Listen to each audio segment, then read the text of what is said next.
Hello guys, welcome to our channel. मैं हूं राकेश पवार। आज हम बात करेंगे क्लास सेवन्थ में के हिंदी के चैप्टर नंबर थर्ड, जो कि है हमारा कठपुतली। तो देखते हैं, पहला क्वेश्चन है इसमें हमारा, कठपुतली को गुस्सा क्यों आया। तो समझते हैं कठपुतली जो है उसको गुस्सा क्यों आया। कठपुतली सदा दूसरों के इशारे पर नाचती है क्योंकि उसे चारों ओर से धागों के बंधन से बांध रखा गया है। धीरे धीरे दूसरों के आदेशों का पालन करते करते वह इस बंधन से थक जाती है। वह स्वतंत्र होना चाहती है, अपने पाँव पर खड़ा होना चाहती है। धागे में बंधना उसे पराधीनता लगता है, इसलिए उसे अपनी व्यवस्था पर गुस्सा आता है। जो कठपुतली है उसको गुस्सा इसलिए आता है क्योंकि वो एक धागों के बंधन में बंधी है। वो दूसरों के इशारों पर नाच नाच कर थक गई है, इसीलिए उसको गुस्सा आता है। तो question number question number two को हम देखते हैं। क्वेश्चन नंबर टू में है, कठपुतली को अपने पांवों पर खड़ी होने की इच्छा है, लेकिन वह क्यों नहीं खड़ी होती है। तो देखते हैं आंसर। कठपुतली को अपने पांवों पर खड़ी होना चाहती है, अर्थात पराधीनता उसे पसंद नहीं है, लेकिन वह खड़ी नहीं हो पाती है क्योंकि उसके पैरों में स्वतंत्र रूप से खड़े होने की शक्ति नहीं है। स्वतंत्रता के लिए केवल इच्छा ही नहीं अपितु क्षमता एवं साहस की भी आवश्यकता होती है, जो कठपुतली में नहीं है।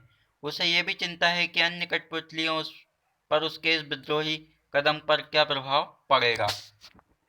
जो कठपुतली अपने पांवों पर खड़ी होने की इच्छा तो रखती है, वह खड़ा नहीं हो पाती है क्योंकि खड़ा होने के लिए शक्ति और क्षमता की भी जरूरत होती है, जो उस कठपुतली के पास नहीं है।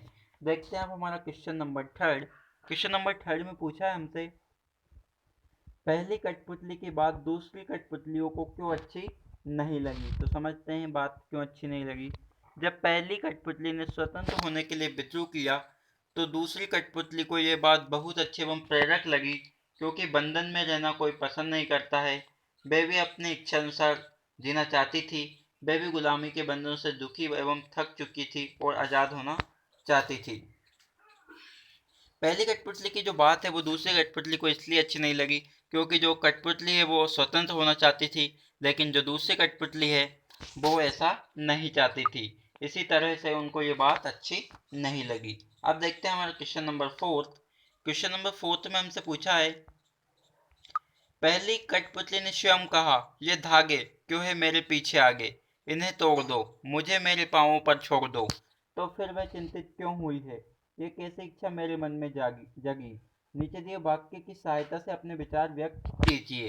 अब ये जो कठपुतली ने कहा है उसी के हमें वाक्य दिए हैं, उनके हिसाब से हमें बताना है कि क्या वो कहना चाहती है। जैसे उसने पहले कहा है, उसे दूसरी कठपुतलियों की जिम्मेदारी महसूस होने लगी, उसे शीघ्र स्वतंत्र होने की चिंता होने लगी। वह स्वतंत्रता की इच्छा को साकार करने और स्वतंत्रता को हमेशा बनाए रखने के उपाय सोचने लगी। वह डर गई क्योंकि उसकी उम्र कम थी।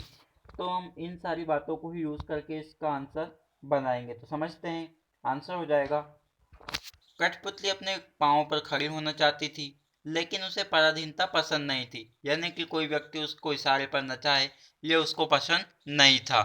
क्योंकि जब उस पर अन्य सभी कठपुतलियां की स्वतंत्रता की जिम्मेदारी आती तो वह डर जाती। उसे ऐसा लगता था कि कहीं उसका उठाया हुआ कदम उस सबको मुश्किल में न डाल दे, और सब उसकी उम्र भी कम है, सोच विचार का दायरा सीमित है। उसको कभी कभी ऐसा लगता था कि ऐसा जो वो कदम उठा रही है उससे बाकी की जो कठपुतलियां उनको नुकसान ना हो, क्योंकि अभी उसकी उम्र भी ज़्यादा नहीं है और ना ही उसकी सोच समझ भी ज़्यादा है। अतः उसे दूसरों के सहारे की ज़रूरत थी। साथ ही स्वतंत्रता प्राप्त करने के बाद उसे बनाए रखने भी तो जरूरी है। इसलिए कथनी और करनी में अंतर होता है, अर्थात कहना सरल और करना मुश्किल होता है, जिससे कठपुतली समझ चुकी थी। जब हमारे निर्णय कई लोगों को प्रभावित करते हैं तो हमें आगे पीछे जरूर समझ लेना चाहिए। तो जो कठपुतली कहती थी उस तरह से उसने समझा कि कहना अलग बात है और करना अलग बात है। हम कह तो हर कुछ देते हैं, लेकिन कौन सी चीज़ें हम कर पाते हैं ये भी जरूरी है। तो इसीलिए वह डर गई, और उसकी उम्र भी जो थी वो काफ़ी कम थी, और इसलिए उसने अलग होना छोड़ दिया और वो भी सारी कठपुतलियों के साथ ही रहने लगी। अब देखते हैं question number fifth. Question number fifth में है, बहुत दिन हुए हमें अपने मन के क्षण छुए। इस पंक्ति का अर्थ और क्या हो सकता है। अगले पृष्ठ पर दिए हुए वाक्यों की सहायता से सोचिए और अर्थ लिखिए। बहुत दिन हुए मन को छुए, जैसे यहाँ पर भी दिया है। बहुत दिन हो गए मन में कोई उमंग नहीं आई। बहुत दिन हो गए मन के भीतर कविता सी कोई बात नहीं उठी जिसमें छंद हो या लय हो। बहुत दिन हो गए गाने गुनगुनाने का मन नहीं हुआ। बहुत दिन हो गए मन दुखी, मन का जो दुख है वो दूर नहीं हुआ और मन में खुशी नहीं आई। तो इसमें हमारा आंसर जो होगा वो क्या होगा, तो देखते हैं। बहुत दिन हुए अपने मन के छन छुए पंक्ति का अर्थ है कि बहुत दिन हो गए मन का दुख दूर नहीं हुआ और न मन में खुशी आई है। ये हमारा इसका आंसर हो जाएगा, यानी कि क्वेश्चन नंबर जो हमारा पॉइंट 4 है वही क्या हो जाएगा हमारा आंसर। अब देखते हैं हमारा नेक्स्ट क्वेश्चन जो कि है क्वेश्चन नंबर 6। तो क्वेश्चन नंबर 6 में देखते हैं क्या है। नीचे दो स्वतंत्रता आंदोलन के वर्ष दिए गए हैं। इन दोनों आंदोलन के दो दो स्वतंत्रता सेनानियों के नाम लिखने हैं। हमें स्वतंत्रता सेनानियों के नाम लिखने हैं कि सन 1857 में कौन से स्वतंत्रता सेनानी थे, 1942 में कौन से थे। तो 1857 में थे कुंवर सिंह और तात्या टोपे, और 1942 में थे महात्मा गांधी और जवाहरलाल नेहरू। आगे देखते हैं क्वेश्चन नंबर 7। क्वेश्चन नंबर 7 में आ जाता है हमारा भाषा की बात। तो देखते हैं क्या है क्वेश्चन। कई बार जब आप दो शब्द आपस में जोड़ते हैं तो उनके मूल रूप में परिवर्तन हो जाता है। कठपुतली शब्द में भी इस प्रकार का सामान्य परिवर्तन हुआ है। जब काठ और पुतली दो शब्द एक साथ एक कठपुतली शब्द बन गया, इससे बोलने में सरलता आ गई। इस प्रकार के कुछ नए शब्द हमें बनाने हैं, जैसे कि काठ से बना कठगुलाम और कठफोड़ा, हाथ हथ, सोना सोन, मिट्टी मट। तो हम बनाते हैं, जैसे कि हाथ का क्या हो जाएगा, हाथ हाथ, या फिर हाथों हाथ, या फिर हथकरघा। फिर जैसे हथकड़ी हो गया हमारा, सोना और सोन हो गया, सोन नदी हो गई, सोनभद्र हो गया, सोन जूही हो गई, मिट्टी मठ हो गई, और मट मेला हो गया, और मटका भी हो गया। मट अलग वर्ड हो गया, उसमें हमने का लगा दिया तो क्या हो गया मटका। तो हमने ऐसे शब्द बना लिए हैं, जैसे कि हाथ हथ, हथकरघा। ये सारे जो शब्द हैं एक साथ हम लिखेंगे तो अलग बनेंगे, अगर अलग अलग लिखेंगे तो हम अलग लिखेंगे। अब देखते हैं हमारा क्वेश्चन नंबर 8।